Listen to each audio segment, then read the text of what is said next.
Cabinet मंत्री छत्तीसगढ़ शासन OP Chaudhary उन्होंने कहा है कि जिस तरह से बस्तर के नक्सल प्रभावित क्षेत्रों में मतदाताओं ने फर्स्ट फेज में जबरदस्त उत्साह दिखाया, नतीजा है कि इस बार रिकॉर्ड वोटिंग हुई। और इस वोटिंग को देखकर ऐसा लग रहा है कि बस्तर में कांग्रेस का खात्मा हो रहा है। और कांग्रेस का खात्मा मतलब नक्सलवाद का खात्मा। बड़ी बात ओपी चौधरी ने कही है, सुनिए जरा।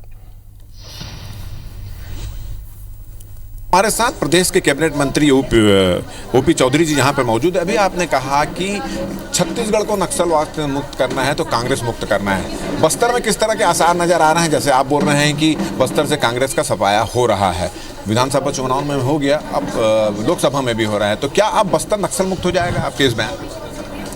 मैं लंबे समय तक एक कलेक्टर के रूप में भी उस क्षेत्र में काम किया और मैं वहाँ बहुत करीब से लोगों को देखा हूँ कि लोग बंदूक के जगह कलम उठाना चाहते हैं, बुलेट के जगह बैलेट को मुहर लगाना चाहते हैं। लोकतंत्र पे उनका विश्वास बहुत अडिग है और कांग्रेस हमेशा जवानों के मनोबल को गिराने का काम करती है।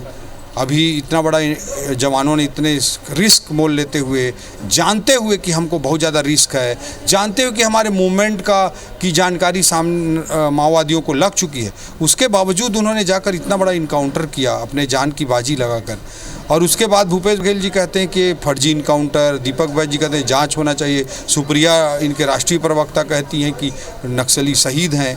तो इस तरह के लोगों को मैं क्या कहूँ, ऐसे सोच और ऐसे विचार से बिना राजनीतिक इच्छा शक्ति के माओवाद जैसी समस्या से निदान नहीं पाया जा सकता। बस्तर में एक अच्छा वोट परसेंट नजर आ रहा है, 60% के करीब पहुंच रही है। आपने कहा कि जहाँ पर भारतीय जनता पार्टी के उप सरपंच की हत्या हुई वहाँ पे अच्छी वोटिंग हुई, जहाँ पर नक्सली मुठभेड़ हुआ था, अभी यहाँ पर नक्सली जो मारे गए थे वहाँ पर अच्छी वोटिंग हो रही है। क्या सब संकेत हैं इन सब के? बिल्कुल अंदर के गाँव कुंवरती जो दुर्दांत माओवादी हिड़मा का गांव है, वहाँ पर लोगों ने वोटिंग किया।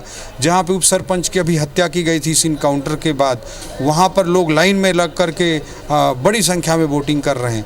तो निश्चित रूप से ये बंदूक के जगह कलम उठाने की, बुलेट के जगह बैलेट उठाने के बस्तर की जनता का जो विश्वास है उसे दिखाता है। और मोदी जी के प्रो इनकम्बेंसी पॉलिटिक्स को बस्तर की जनता ने मुहर लगाया है। तो चलिए, जिस तरह से बस्तर में अच्छी वोटिंग हो रही है, जिस तरह से जहाँ जहाँ नक्सल घटनाएं हुई है, जहाँ पर भारतीय जनता पार्टी के कार्यकर्ताओं की हत्या हुई है, वहाँ पर जिस तरह से अच्छे मतदान हो रहे हैं, वो ये दिखाता है कि वहाँ के लोग अब बंदूक की जगह बैलेट पर विश्वास कर रहे हैं। मोदी जी की जो प्रो इनकम्बेंसी की राजनीति है उसको पसंद कर रहे हैं। वहाँ के लोग अब वहाँ का विकास चाहते हैं और यही सब चीज़ें दिखा रहा है कि बस्तर के लोगों का अब लोकतंत्र के प्रति आस्था और विश्वास जाग रहा है। कैमरा में लखन शर्मा के साथ राजेश मिश्रा, IBC 24 रायपुर।